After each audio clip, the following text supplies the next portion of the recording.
I want to start today's video with a very simple question. Feel free to let me know what your answer is in the comments below if you feel like doing so. Between these two batsuits, which one is your favorite by design?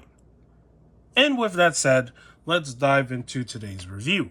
Now, before I talk about the accessories and of course the figure, let's take a quick look at the data profile card that is included with this figure.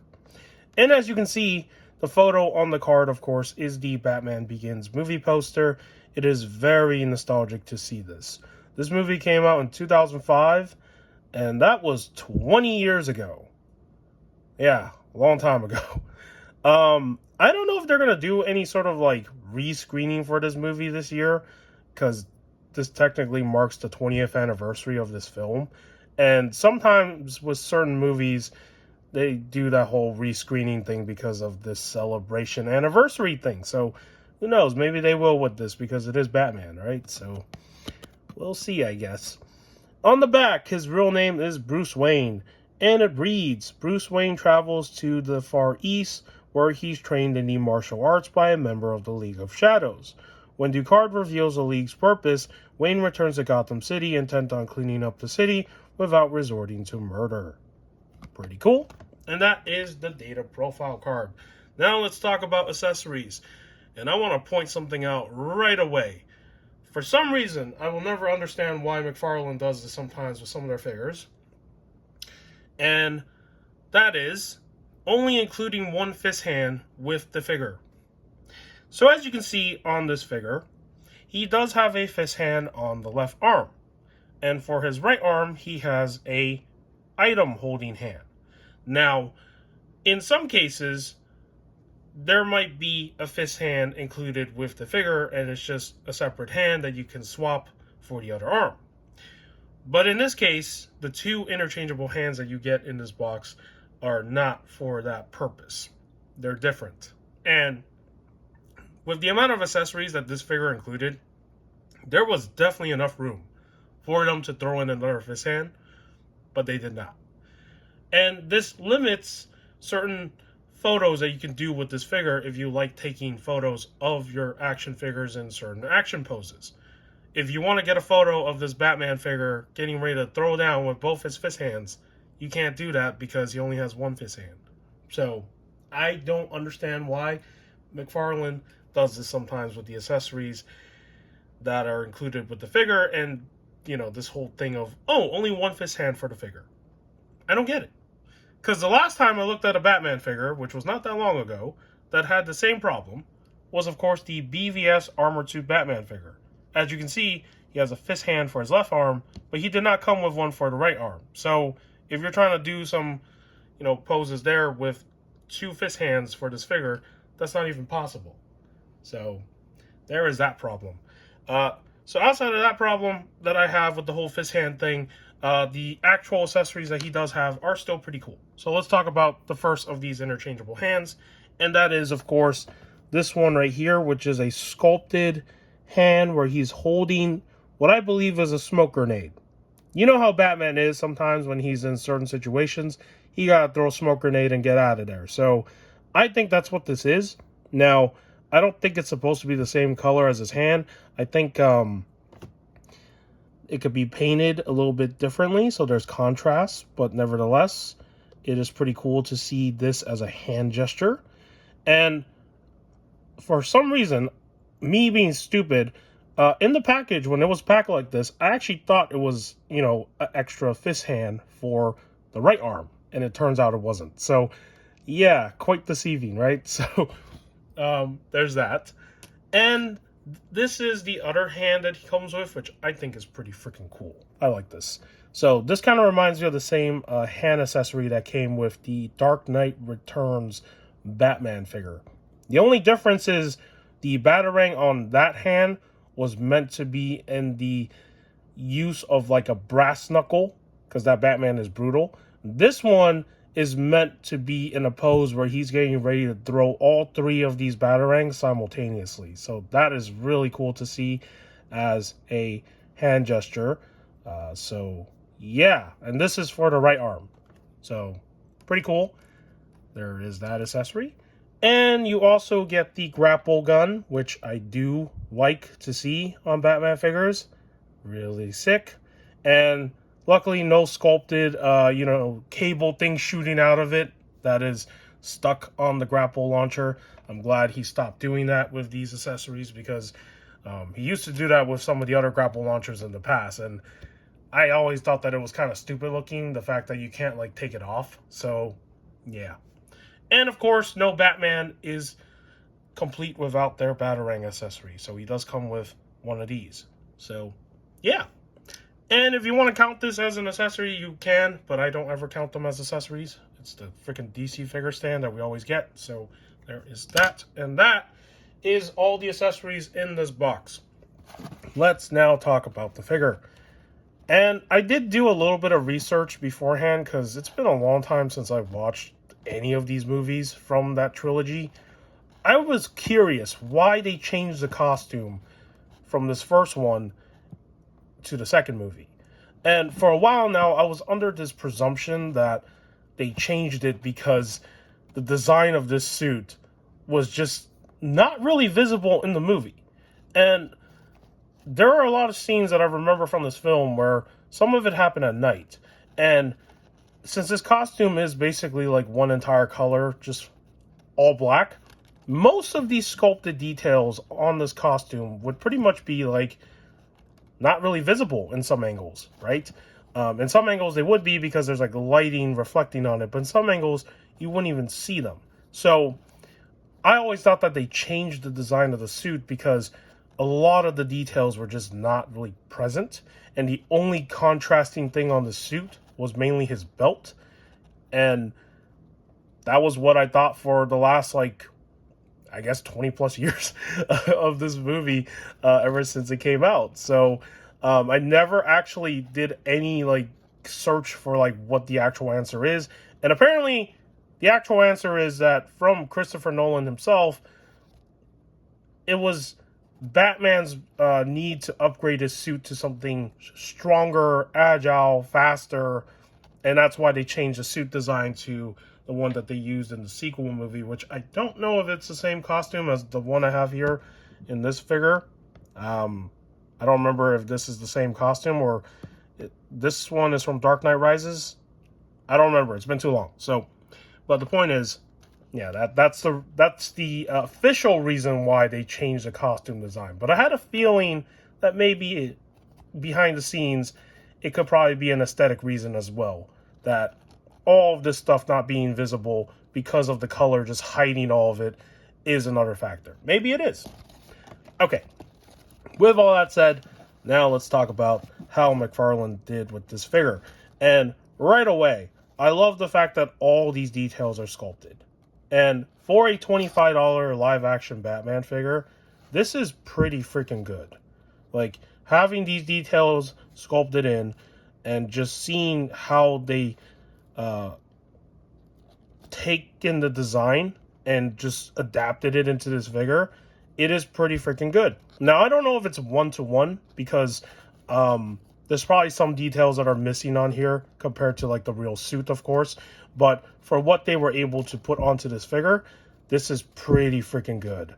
And, you know, Mcfarlane, sometimes he messes up with some of these live-action figures, but sometimes there are some that come out where they turn out to be pretty freaking good. And I think they did a good job with this one in terms of the details. So I like the Bat logo being sculpted. I like all this, body armor pieces just like all like textured like this and these sort of like sculpt lines and stuff. I really love how all of that is present. And you can see how that goes all the way down to his legs. And even down here in the boot area, there is texture with this whatever this material is for the actual suit. So you do see some texture lining, and you do get more textures here. And I love the texturing, that is present in some areas of this figure. So that is really freaking cool. Now, in terms of the head sculpt, yeah, the likeness is pretty much there. I can see Christian Bale underneath this like cowl, kind of. Like it looks like him in the bat suit.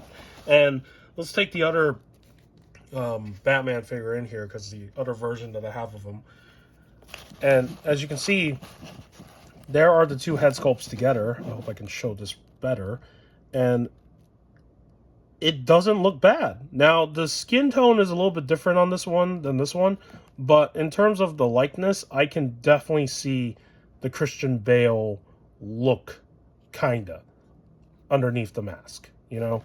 Like, well, not really underneath the mask, but, you know, the mouth region, right? So, yeah, I think they did a good job in terms of capturing that look. Now, I know they did make an unmasked version with that other figure, and that one, yeah, the head sculpt, I don't think that one looks close. But I think this one, while he's wearing the mask, does look close. So, head sculpt, pretty freaking cool. Very simple design head sculpt, of course. Like, there's not much details going on with the mask. So, there's that. And for his arms, you do have more texturing here. You do have this shoulder armor thing. And I'm so happy this is not attached to the shoulder area up here. Because in some cases, they tend to do this where they put this on the shoulder and, you know, it hinders articulation. Now, even though it's not on there, you still want to be careful with this because it could break if you're not careful. So, yeah, just keep that in mind. I do like the fact that there is the details with here on these things. I don't know what these are called, his old gauntlet things that he can use to block sword hits. And you do have texturing with the glove. Pretty freaking cool. So, yeah, a lot of details going on there. And, of course, he does have his claw-fired cape, which is really nice to see on these figures now. I really love that. It gives the figure a little bit more range of movement and more posing abilities when you have a claw-fired cape. So that is cool. And let's take a look at the back of the figure because there are some details back here as well. You do have the body armor continuing onto the back. And yeah, very nice that they filled in these details. And you have more texturing going on down here. You have more details that are sculpted in. And even the belt. Look at the way that the belt wraps around to the back. I like the fact that all of this is just sculpted. You know? That is so cool. The gold color paint on here, of course, could be a little bit better. More metallic looking if you want to, you know, improve that if you are a customizer. But nevertheless, this is a very nice looking figure. So, I like the way that this figure came out for what it is from Mcfarlane. Pretty freaking cool.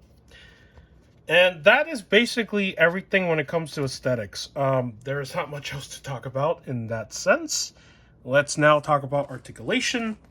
And for articulation, this guy's head sculpt, he can look up, which is not too bad, but also not like crazy, because, you know, some figures can look up even more than this.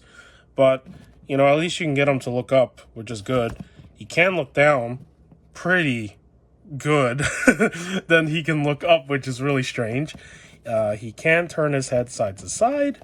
He can tilt his head side to side. So, you know, head movement is good. There's no restriction compared to some other figures they've made in the past where the neck articulation is not so great. And for his arms, I don't know if it's because my copy is new.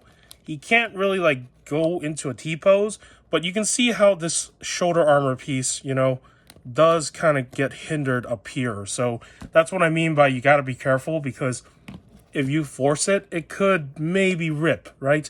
I know it can go underneath it or on top of it because it does, like, it's not glued on there completely, except for the bottom part right here. But again, be careful. And of course, you do have the bicep swivel up here, which is pretty good. His arms can swing all the way back and forth, and there is no hindrance there because the cape is not going to get in the way. He does have double jointed articulation in the arms, which is pretty good. He does have swivel in the hand, articulation in the hand, in the wrist, and of course, swivel in the wrist. So, yeah, pretty standard articulation with the hands. His butterfly joints, they're not really going to work for anything you want them to work for, because with a lot of Mcfarlane figures, the butterfly joints really do feel like they're just meant to fill in this cavity to hide that ugly gap. If they were proper butterfly joints, there would be more room carved out in the front for, better movement in the arms. So, unfortunately, those butterfly joints are pretty much useless. As for his torso in the upper region, he does have really good range of movement when it comes to rotation, which is really cool to see. He can't really lean forward, though. That's the problem with that top part. But if you want him to lean back, he can lean back really good. And that is the weirdest thing with some of these figures sometimes. They can lean back pretty good, but they can't lean forward.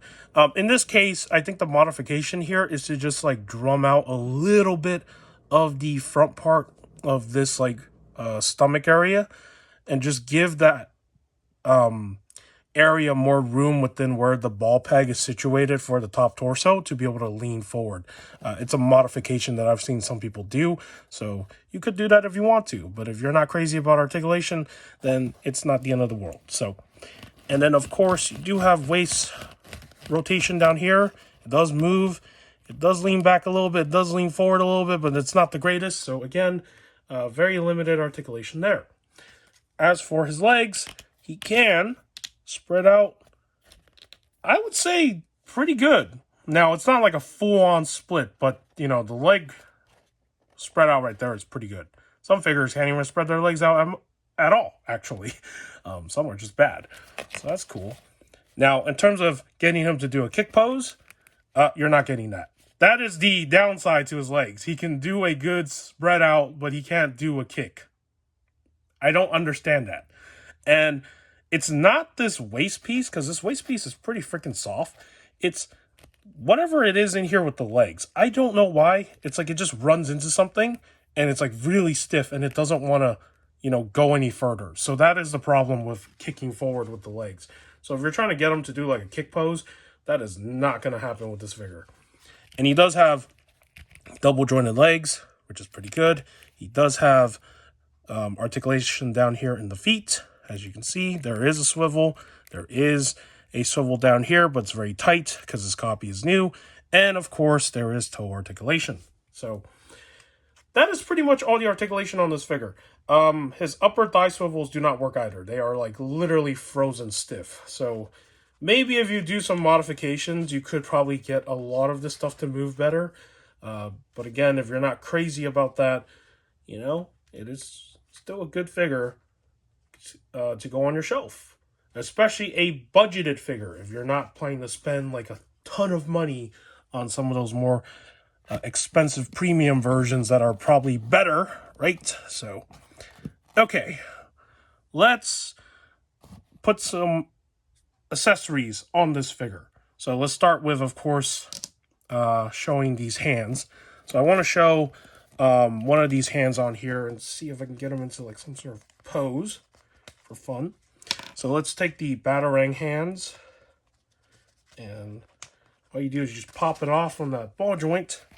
You just put it on pretty easily, and you can kind of get him into like a pose where it looks like he's ready to throw this, right? Like you can have like a windswept of some kind, right? So something like that, I think. Yeah, something like this. I could probably do this better if I'm not recording a review, but you get what I'm trying to do, right? You can do that kind of pose. You can also do something similar with the Batarang that is included, where you can get his hand here. So plop the other hand back on. Let me put the Batarang on here because it can be a little bit finicky sometimes. Let me see. Oh no! Why must this be a struggle with this? Why is it always a struggle? Okay, this is a pain sometimes. I don't like the way that sometimes these Batarangs just don't go in the hand. Okay, there we go. You could do something like that as well. So yeah. So that's an example of some of the accessories on here. And then of course, let's just put his grapple gun on here. Really easy. You just slide this in. And there you go. Now he has his grapple gun. And now, let's do some comparisons. And then that will wrap up today's review. And let me get him into a standing pose. Hopefully he doesn't fall. Because there's that whole thing. All right, you stand right there. We're good? We're good, okay. It kind of looks a little bit weird. All right, let me just, there we go. There we go. All right, let's bring in the other Christian Bale Batman that I have in figure form from Mcfarlane Toys. This was from that 6-pack, movie box set thing, that crazy box set that came out, I think, a year or two ago. And this was my first Christian Bale Batman figure.